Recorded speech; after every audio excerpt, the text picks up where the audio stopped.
담임 목사님께서 심은 대로 거두리라는 제목으로 말씀 선포해 주시겠습니다. 할렐루야. 이 세상 살아가다 보면 보편적인 진리, 모두가 수긍할 수밖에 없는 진리가 있습니다. 변치 않는 진리가 있습니다. 예를 들면 이렇습니다. 우리나라의 최고의 법을 잘 안다고 하고 제일 훌륭한 그 학자들이라고 생각하는 분들이 대법원 판사로 임명이 되지요. 대법원 판사로 임명되면 가문의 영광이기도 하고 출신 학교 아이들, 우리 선배가 대법원 판사가 되었다고 자랑하기도 합니다. 최고의 법을 연구한 그들도 어떤 법의 문제를 놓고 이게 옳으냐 틀으냐라고 할 때 100% 찬성을 하지 않습니다. 그리고 어떤 때는 헌법위원들과 대법원들끼리 이 법 해석을 놓고 서로 갈등을 느끼기도 합니다.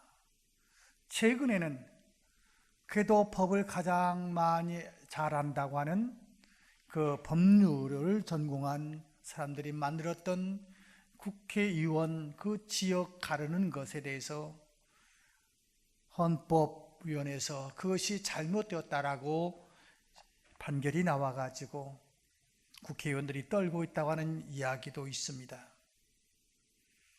어떤 것들은 내가 아주 진리인 것 같이 다 아는 것 같지만은 거기에 대해서 100%는 아니고 어떤 데는 6대4, 7대3, 어떤 데는 5대5 이렇게 갈리는 것이 보통입니다.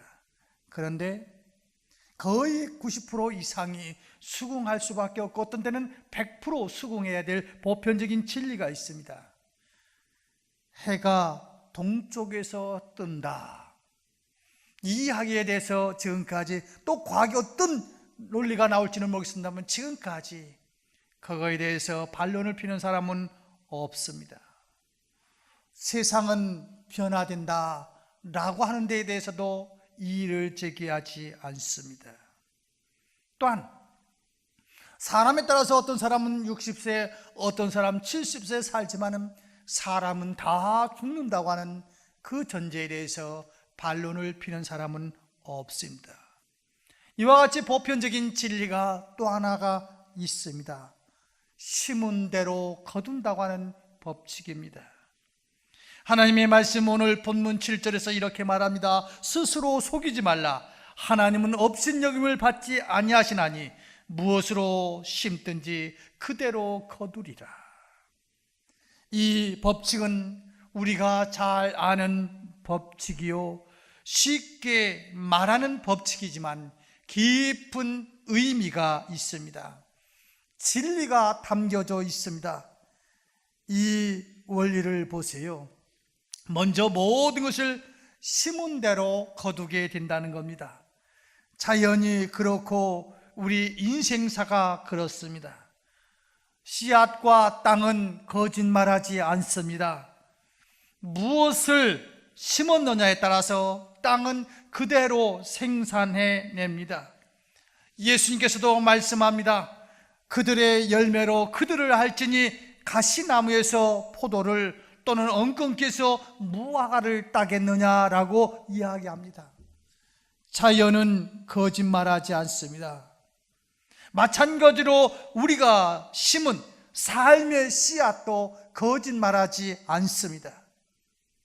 우리 스스로 어떤 때는 사람들에 대해서 서운하다, 배신당했다 등등 여러 가지 자기 나름대로 이야기하는 사람들도 있습니다만은 그러나 엄밀히 보면 우리 인생사도 심은 대로, 심은 씨앗대로 열매를 거둡니다. 우리가 선을 심으면 선의 열매를 거두고 악을 심으면 악의 열매를 거두게 되어 있습니다.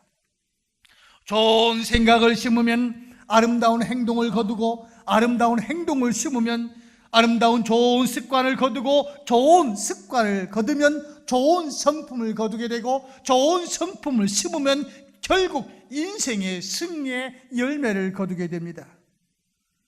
이삭이 에서에게 들에 나가 짐승을 잡아다가 맛있는 음식을 해주면 장자의 축복을 해주겠다고 이야기하는 소리를 야곱이 듣고 야곱이 아버지를 속여서 장자의 축복을 받습니다. 거기까지는 굉장히 좋은 것 같습니다만은 그러나 그의 인생을 보십시오. 거짓말을 심은 이 야곱, 삼촌 라반의 집에 가서 10여 차례 거짓말을 삼촌한테 속아야만 되고 심지어 자기 아들들한테 속지 않습니까? 자기가 가장 사랑하는 아들, 그 형들이 죽었다고 옷에다가 피를 묻혀가지고 아버지, 동생이 죽은 것 같습니다. 우리가 이 옷을 발견했습니다. 그러면서 아들들한테 속임을 당해서 약 15년 동안 아들이 죽은 줄 알고 마음 아파서 살지 않았던가요? 그래요. 인생도 심은 대로 거둡니다. 그래서 8절에서 이렇게 말씀하고 있지요. 자기의 육체를 위하여 심는 자는 육체로부터 썩어질 것을 거두고 성령을 위하여 심는 자는 성령으로부터 영생을 거두리로다. 무엇이든지 심은 대로 거둔다고 하는 법칙입니다. 그리고 심었으면 반드시 거두게 됩니다. 심을 때는 자유입니다. 그러나 거둘 때는 선택의 여지가 없습니다. 좋은 것을 심으면 좋은 것을 거두게 되었고 많이 심으면 많이 거두게 된 것이지 열매에서 내가 선택하겠다고 하는 자유는 없습니다. 그런데 왜 우리가 이런 법칙을 다 알면서도 부정하지 않으면서도 왜 심지 못할까요? 거기에 하나의 장애가 있습니다. 뭐냐면 시간과 공간의 격차이라는 겁니다. 오늘 내가 심으면은 내일 거둘 수 있다면은 아마 심지 않는 사람은 아무도 없을 것입니다. 우리는 내일부터 여리고 대행진 특별 새벽 기도회를 합니다. 내일부터 기도하는 그 기도가 여리고 대행진 끝나는 그 순간에 어떤 열매를 거둔다고 한다면 아마 특별 새벽 기도할 때 저 뒤에서 순서표를 나눠줘야 될지도 모릅니다. 그런데 기도의 응답이, 이 심은 거에 대한 응답이 어떤 때는 5년이 걸리기도 하고 어떤 때는 10년이 걸리기도 하고 어떤 때는 포기하고 싶을 때에 이루어지기도 하잖아요. 저는 우리 경인제일교회를 생각하면서 이런 생각을 해봐요. 하나님께서 약 26년 전에 우리 경인제일교회에 대한 비전을 주셨습니다. 이 비전이 이루어질 것으로 알고 금방 이루어질 걸로 알고 저 송도에다가 상가를 사놓고 거기서 예배드리기도 했고 또 어떤 때는 그 비전을 이뤄보겠다고 저 송도에 종교부지가 입찰이 나왔을 때 12사람을 통해서 같이 입찰에 동참해 보기도 했고 그렇게 수없이 기도했습니다마는 이루어지지 않았잖아요. 그래서 다 이제는 아닌가 보다, 이제는 접어야 되는가 보다 할 때 하나님께서 어떤 기회를 주시고 여러분들을 만나게 하시고 헌신된 여러분들을 통해서 지금 이제 이번 주 지난주 금요일 날 설계업체와 이제 계약을 했고 24일 날 24일부터 23일 날 착공 예배를 드리면서 이제는 하나의 어떤 이상이 아니라 현실로 옮겨지는 그런 모습을 보면서 심었으면 기도했으면 1년 안에 또는 2년 안에 이루어져야 되는데 10년, 20년 기다려도 안 될 때는 이게 아닌가 보다 하고 포기하고 싶은 생각. 그 다음에 뭡니까? 우리 전도할 때 보면 그래요. 이 사람이 와가지고 이렇게 전도하는 순간에 제가 가보겠습니다 뭐 하면 금방 내가 이제 전도의 결실 맺은 것 같은데 대부분 그 사람들은 안 오더라고요. 저쪽에서 동쪽에서 전도했는데 저 서쪽에 사람이 오고, 남쪽에서 전도했는데 북쪽에 사람이 오고, 서울에서 심었는데 부산에서 거두기도 하고, 나는 바로 옆 사람한테 무언가 씨앗을 심었으면 그 사람이 금방 감사하다고 하면서 뭔가 열매 가지고 올 줄 알았는데, 그 사람은 얼굴도 콧배기도 비치지 않아서 내가 이래야 되는가 하는 생각이 있는데, 그러한 공간을 초월해서 다른 사람을 통해서 그 모습을 채워주시는 하나님의 역사를 우리가 체험하면서, 그것도 바로바로 시작되면 좋겠지만은 어떤 때는 이러한 시간의 차이와 공간의 차이 때문에 씨앗을 심는 일에 주저할 때가 있습니다. 그러나 분명한 사실은 오늘 본문에서 말씀하시기를 심은 대로 거둔 대요. 그렇다면 우리는 어떤 것을 심어야 될까요? 씨앗을 심을 때 아무 씨앗이나 심으면 안 됩니다. 좋은 씨앗을 심어야 됩니다. 지금도 수원 쪽에 가면 서울대 그쪽에서 그 씨앗을 연구하는 팀이 있다고 그러더라고요. 어떻게 하든지 간에 몇 년 동안 연구하면서 이 벼가, 이 포도가, 이 토마토가 좋은 열매를 맺기 위해서는 어떤 씨를 개종해야 될 것인지 연구하는 팀이 있고, 아니 그렇지 않다 할지라도 일반 가정 속에서도 어떠한 것을 추수하면 가장 잘생기고 가장 좋은 것들을 잘 봉합했다가 내년에 씨앗으로 심지 않던가요? 그래요. 씨는 좋은 것으로 심어야 됩니다. 오늘 하나님께서 이렇게 말씀합니다. 8절서부터 9절까지 자기의 육체를 위하여 심는 자는 육체로부터 썩어질 것을 거두고 성령을 위하여 심는 자는 성령으로부터 영생을 거두리로다. 우리가 선을 행하되 낙심하지 말지니 포기하지 아니하면 때가 이름에 거두리로다 라고 이야기하고 있습니다. 씨앗을 심는데 낙심하지 말지니, 그 이야기는 무엇을 전제합니까? 이 씨앗을 심고도 바로 열매가 이루어지지 아니하는 것을 바라보면서 낙심할 수밖에 없는 일들이 수없이 우리 앞에 나타날 수도 있다는 겁니다. 그러나 중요한 것은 씨앗을 심고 포기하지 아니하면 때가 되면 거두게 해주신다는 것입니다. 그래서 우리는 선한 것을 심어야 됩니다. 육체의 것도 필요합니다. 그것은 썩어져 없어질 임시 열매일 뿐입니다. 그렇다면 우리는 무엇이 좋은 씨앗입니까? 그것은 바로 기도의 씨앗입니다. 기도를 심을 때 그 기도의 열매가 나타나게 됩니다. 자녀를 위하여 기도할 때 그 자녀는 잘못되지 않습니다. 오늘 이 아이가 방랑자가 되었던 아니면 골칫덩어리가 되었던, 어떤 때는 이 아이 놓고 왜 내가 미역국을 먹었을까, 그런 생각이 수없이 나온다 할지라도 이 아이를 위해서 기도하면은, 아니 어떤 때는 내 기도를 하나님께서 들어주셨을까라고 자꾸 옆길로 가는 그 모습을 바라보면서 그럴 수밖에 없지만은, 낙심하지 않고 기도하면은 하나님께서 좋은 열매를 맺을 수 있도록 축복해 주신다는 거예요. 우리 역사적으로도 그렇지 않습니다. 성 어거스틴, 그가 어떤 사람이었습니까?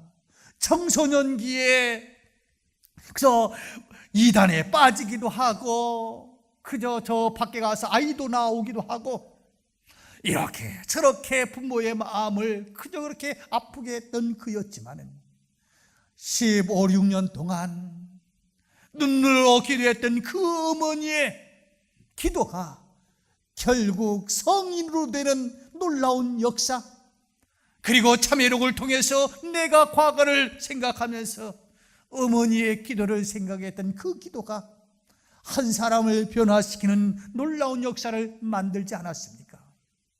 여러분과 제가 해야 될 일 중에서 가장 중요한 것이 무엇입니까? 교회를 건축하는 것도 중요하지만 어떻게 보면 그보다 더 중요한 것이 대물림의 축복을 할 수 있는 우리들의 자녀들 위해서 기도하는 것 아니겠습니까? 나는 호미로 파고 삽으로 뜨는 인생이었다고 한다면 적어도 내 자녀들은 포크레인 가지고 일할 수 있는 그러한 영향력 있는 자녀들이 되기 위해서 우리는 기도의 씨앗을 심어야 됩니다. 내가 오늘 아침에 기도하고 집에 갔더니 그 아이가 변화됐다, 그러면 기도하지 않을 사람이 누가 있겠어요? 실망하지 아니하고 낙심하지 아니하면은 거두리라고 말씀하고 있어요. 자녀를 위해서 5년 기도하셨습니까? 잘하셨습니다. 더 기도합시다. 10년 기도했는데도 아직도 어떤 변화가 없습니까? 더 기도합시다. 분명히 하나님께서는 우리의 기도를 들어주실 것이고 그 기도의 열매를 통해서 나보다 귀한 우리의 자녀들이 이 땅에서 귀한 역할을 감당하도록 기도해야 될 사명이 부모의 사명 아니겠습니까? 물론 그 아이들에게 영어학원도 보내고 저 외국에 유학도 보내고 등등 여러 가지 준비하는 것도 필요하겠지만 그보다 더 중요한 것은 무엇입니까? 내 자녀를 위해서 기도하는 겁니다. 이 아이가 유치원이든 아니면 결혼했든 나이와 상관없습니다. 자녀는 자녀입니다. 이 자녀를 위해서 기도합시다. 보세요, 모세의 어머니가 저 강가에서 주워온 아이, 아니 내가 낳았던 아이, 아니 어머니지만 어머니라고 말 못하면서 유모의 역할만 감당했던 그가 젖을 물리면서 그 아이를 키우면서 기도할 때 민족의 지도자가 되지 않았던가요? 디모데, 외할머니 로이스와 어머니 윤희계의 기도의 열매가 디모데를 만들지 않았던가요? 가장 좋은 씨앗은 바로 자녀를 위한 기도의 씨앗입니다. 그리고 두 번째로는 자비와 긍휼의 씨앗을 심어야 합니다. 사랑을 심어야 합니다. 사랑을 심고 긍휼을 베푸는 사람은 긍휼의 열매를 맺게 됩니다. 예수님께서 말씀하십니다. 긍휼히 여기는 자는 복이 있나니 그들이 긍휼히 여김을 받을 것이며, 요나단은 다윗의 친구였습니다. 그러나 불행하게도 아버지 사울왕이 지금 누구를 죽이려고 쫓아다니고 있습니까? 바로 다윗을 죽이려고 그럽니다. 그로 인해 여러 차례 다윗의 위기가 있었지만 그럴 때마다 누가 지켜줬습니까? 이 요나단이 다윗에게 사랑을 베풀고 자비를 베풀었습니다. 그래서 그 위기를 다윗이 이제 극복할 수가 있었지요. 그리고 세월이 흘렀습니다. 블레셋과 싸움에 나갔던 요나단, 사울 전사하고 말았습니다. 그 와중에서 요나단의 아들이 유모가 데리고 도망가다가 그만 다리가 부러져서 불구자가 되었습니다. 아버지는 세상을 떠났습니다. 불구자인 이 아이 혼자 있는 것 같은데 어느 날 다윗이 자기의 친구, 자기에게 그렇게 사랑을 베풀었던, 자비를 베풀었던 요나단의 아들이 불구자가 되어 고생하고 있다고 하는 이야기를 듣고 그 아들을 이제 왕으로 드립니다. 그리고 아버지의 재산을 다 돌려주면서 왕과 한 식탁에서 음식을 먹을 수 있는 그 권한을 줍니다. 무엇입니까? 자비를 베풀면 자비의 열매를 거두어요. 사랑하는 여러분, 우리 평생 갑질만 하면서 살 수가 없어요. 내가 오늘 완장 찼다고, 내가 힘 있다고 너무 행세 부리려고 하지 마세요. 중요한 것은, 그보다 더 중요한 것은 내가 갑이 있을 때, 갑의 완장을 채워줬을 때, 저 을을 생각하고 자비를 베풀 때에 그 열매를 따먹을 수 있어요. 세상은 변해요. 항상 갑질만 하면서 살아가는 인생이 아니에요. 내가 사랑을 베풀 때 그 사랑의 씨앗은 자랍니다. 그리고 거두게 됩니다. 내 후손이 거두고 내가 거두게 될 것입니다. 그 다음에 세 번째 씨앗은 전도의 씨앗을 심으셔야 됩니다. 어떤 모양으로든지 전도의 씨를 뿌려야 됩니다. 찾아가서 복음을 전하든지 아니면 내 생활을 통해서든지 전도의 씨앗을 뿌려야 됩니다. 하나님께서 우리에게 만드신 것은 결국은 한 영혼을 구원하는 일에 각자의 방법은 다르지만은 그 일을 위해서 우리를 부르셨습니다. 그러기에 좋은 씨앗은 무엇입니까? 전도의 씨앗입니다. 네 번째는 대접의 씨앗을 심으십시오. 여러분, 대접하면 대접받게 되어 있습니다. 미소를 보내면 나도 밝은 인사를 받게 되어 있습니다. 그 작은 예화입니다만은 가끔 우리가 엘리베이터에 타면은 같은 줄에 살지만은 사실은 잘 모르겠더라고요. 자꾸 사람이 바뀌니까. 그럴 때 보통 어떻습니까? 저 천장을 쳐다보든지 등 돌아서 그저 가고 있잖아요. 그때 그 아파트 한 라인에 사는 사람들이지만 서로 그렇게 있는데, 저는 몇 호에 사는 누구입니다.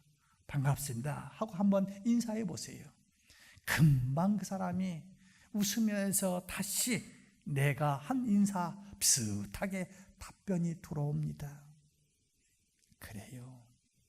대접을 받고 싶습니까? 대접하십시오. 인정받기를 원하십니까? 인정하십시오.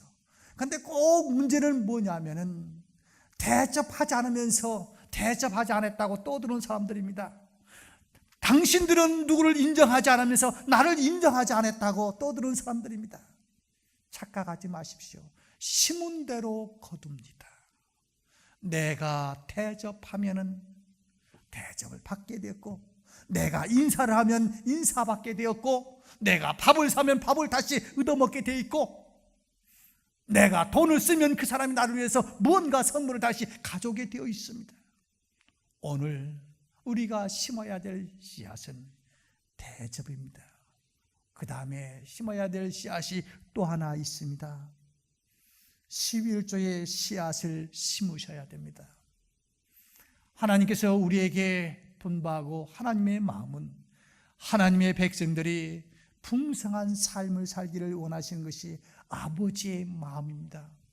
많은 사람에게 구워줄지언정 꾸임받지 아니하면서 살아가기를 원하는 것이 아버지의 마음입니다. 그런데 우리 아버지는 이렇게 말씀합니다. 내가 한번 시험해 봐라. 내가 어떻게 하는지 네가 한번 씨앗을 심어봐라. 심어보면 그 열매가 어떻게 거둘 것인지 한번 시험해보라고. 더 나아가서 이렇게 말하기도 합니다. 심는 자에게 씨와 먹을 양식을 주시는 이가 너희 심은 것을 주사 풍성하게 하시고 너희의 의의 열매를 더하게 하시리니, 심은 것에 풍성하게 하나님께서 말씀하고 주시겠다는 것입니다. 그러므로 하나님 앞에 받기를 원하시면 하나님 앞에 11조의 씨앗을 심어야 됩니다. 그리고 구제의 씨도 심어야 합니다. 흩어져 구제해도 더욱 부하게 되는 일이 있나니 과도하게 아껴도 가난하게 될 뿐만 아니라 구제를 좋아하는 자는 풍족해질 것이요, 지나치게 아껴도 가난하게 된대요. 아끼면 될 것 같지만 아니래요. 누가 풍성한 윤택한 삶을 사는가? 구제하는 사람이 윤택하게 산다는 겁니다. 그래서 누가복음 6장 38절에서 이렇게 말합니다. 주라 그리하면 너에게 줄 것이니 후히 되어 누르고 흔들어 넘치도록 하여 너희에게 안겨주리니 너희가 헤아리는 그 헤아림으로 너희도 헤아림을 도로 받을 것이니라. 그렇습니다. 그런데 왜 우리가 그러한 씨앗을 심지 못합니까? 바로 나타나지 못하기 때문에.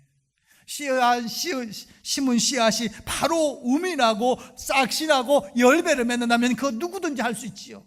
그런데 심었는데 잘 열매가 보이지 않아요. 싹이 나오는 것이 잘 보여지지 않아요. 그래서 하나님의 말씀은 심고 인내하라고 이야기하고 있습니다. 야고보서 5장 7절에서 보라, 농부가 땅에서 나는 귀한 열매를 바라고 길이 참아.